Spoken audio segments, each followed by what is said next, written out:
తాకట్లో ఉన్న బంగారాన్ని విడిపించి ఆ రోజున మార్కెట్ ధర కట్టి మిగిలిన డబ్బును మీకు అందిస్తుంది కొమ్మూరి గోల్డ్.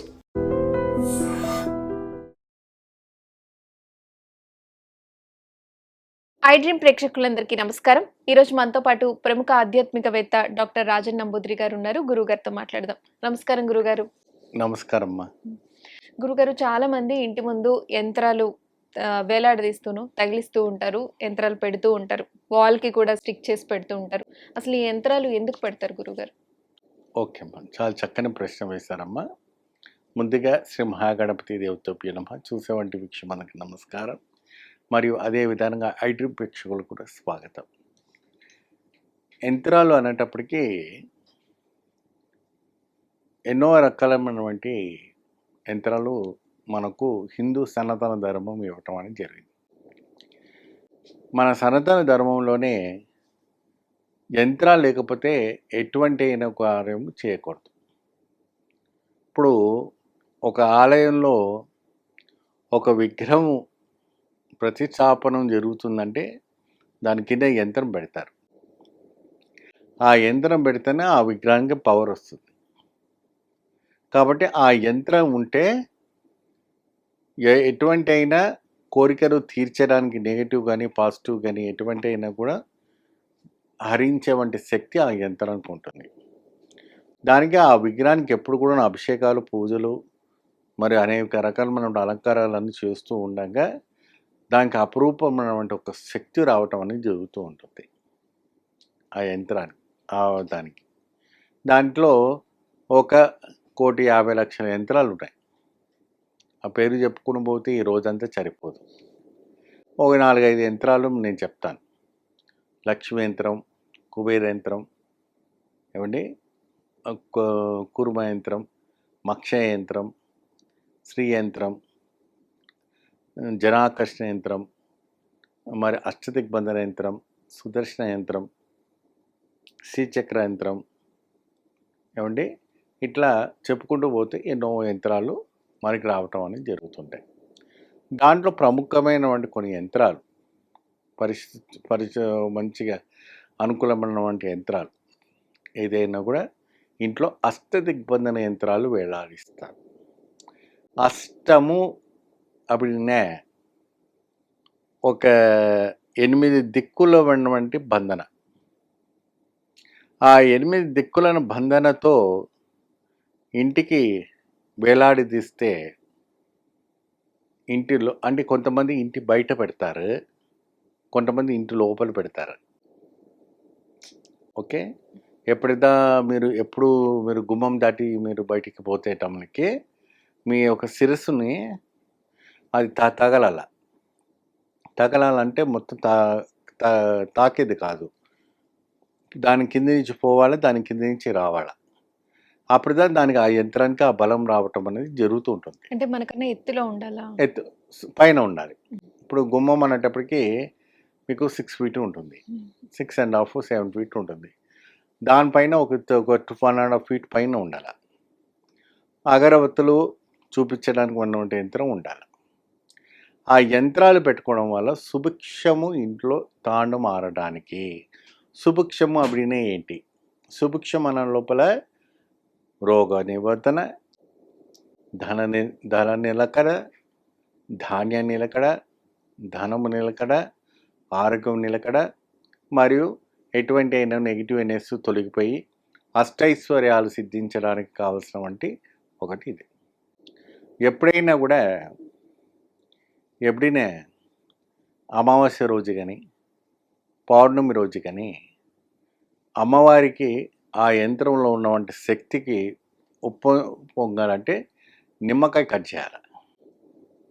నిమ్మకాయ కట్ చేసి ఒక తెలుగులో కొంతమంది పాలకాయ అంటారు, కొంతమంది టెంకాయ అంటారు, కొంతమంది కొబ్బరికాయ అంటారు. ఏ భాష అయినా కాయ ఏమండి, ఆ కొబ్బరికాయను కొట్టి పాయసం, లేదంటే కలకండు పాయసం, లేదంటే మిసిరితో తయారు చేసేవంటి పాయసం, లేదంటే కిస్మిస్తో తయారు చేసేవంటి పాయసం. ఆ పాయసాలతో ఆ ఒక్క యంత్రానికి ఒక 100 గ్రామ్స్ 200 గ్రామ్స్ కుదిరేటట్టుగా చేసి పాలు పోసి అక్కడ నైవేద్యం పెట్టాలి. ఆ నైవేద్యం పెట్టి ఆ పాయసాన్ని మీరు స్వీకరించి అనంతరము మీరు ఏదైనా కార్యక్రమానికి బయలుదేరవచ్చు, లేదంటే విశ్రాంతి తీసుకోవచ్చు. అది మీ ఇష్టం పైన ఉంటుంది. అగరబత్తులు మాత్రం ప్రతిదినము ఆ యంత్రానికి ధూపము దీపము చూపించడం చాలా అవసరం. ఏమండి మేము యంత్రం తీసుకొచ్చుకున్నాము, గోడకి ఎలాడి తీస్తే మాకేం పని అవ్వట్లేదు అంటే దానికి నువ్వు ఎటువంటి కార్యక్రమాలు చేయట్లేదు.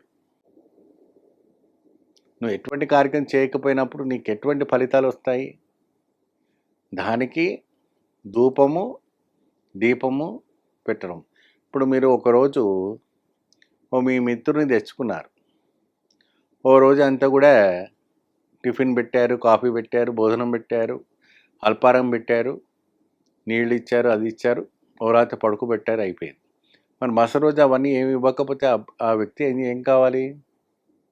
ఇంట్లో ఉండడు కదా. అవంతా కూడా హోటల్లో తెచ్చుకోవాలనో మరి ఇంకేదో ఇక్కడ ఉంటే ఇంకా మనకేం దొరకట్లేదు అనేసి వెళ్ళిపోతాడు. ఆ యంత్రంలో ఉన్నటువంటి శక్తి కూడా అంతటిదే. పవరు మీకు పెరిగించుకోవాలంటే నిత్యము ధూపారాధన, దీపారాధన, నైవేద్య ఆరాధన, మంత్రోచ్చారాధన, ఏదైనా మంత్రోచ్చారణ.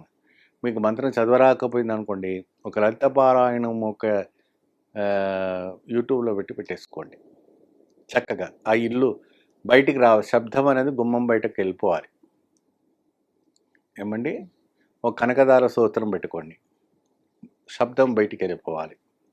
మృత్యుంజయ మంత్రాన్ని పెట్టుకోండి, శబ్దం బయటకు వెళ్ళాలి. లేదంటే నమ్మకం చమకమైనటువంటి మంత్రాన్ని పెట్టుకోండి, బయటికి వెళ్ళాలి. అటువంటి చాలా వరకు కూడాను ఆ మంత్రోచ్చారణ ద్వారా ఆ యంత్రానికి కావలసినటువంటి ఒక శక్తి కావాలంటే మంత్రము, తంత్రము, యంత్రము, నైవేద్యం, ఇది చాలా అవసరం. అది ఒక మనిషి ద్వారానే చేయాలి. ఒక ఇంటి యజమానురాలు ఉందనుకోండి, ఆవిడ పనికి ఒక్క రోజు వచ్చేసి చేస్తే మంచిది. పనికిరాని రోజుల్లో ఆవిడ చేయకుండా ఇంటి యజమానురాలు ఉంటారు కదా పురుషుడు, ఆయన తలస్నానం చేసి ఈ కార్యక్రమం చేయాలి. అంటే అది నరదిష్టి యంత్రం అయి ఉందనుకోండి, నరదిష్టి యంత్రానికి కావలసినటువంటి ధూపం పట్టించాలి. చింతబొగ్గు మరియు ఇతర ద్రవ్యాలు ఉంటాయి. ఆ ద్రవ్యాలు అంటే మైచాచం ముగ్గులం అంతా పోగ వేసి ఆ యంత్రానికి ధూపం పట్టించాలి. ఇల్లంతా ధూపం పట్టించాలి. అప్పుడే మీకు అపురూపమైనటువంటి శక్తి రావటం అనేది జరుగుతుంది. గురుగారు, ఇంటి ముందు యంత్రాలు ఉంచడం వల్ల ఏ విధమైన మంచి జరుగుతుంది అనేది చాలా చక్కగా వివరించారు. ధన్యవాదాలు గురుగారు. నమస్తే. And for more videos, Please subscribe to iDream. Please subscribe to iDream. Please subscribe iDream. And please subscribe to iDream. For more videos, subscribe to iDream. please like, share and subscribe to the channel. Congratulations, iDream. Subscribe to iDream. Subscribe to iDream. So subscribe to iDream Media. iDream ki iDream team andarki huge congratulations. Please subscribe iDream Media. Please subscribe to iDream. Subscribe iDream. Please subscribe to iDream. iDream అంటే నా కళల channel subscribe చేసుకున్నారు, నోరు తిరుగుతలేదు. మీరైతే గంట గుర్తు కొట్టండి. For more such videos, please subscribe to iDream. Subscribe to iDream. Please subscribe to iDream. Please subscribe iDream Media. Please do subscribe to iDream. Please subscribe to iDream Media. For best entertainment and information, please subscribe iDream. And don't forget to subscribe to iDream.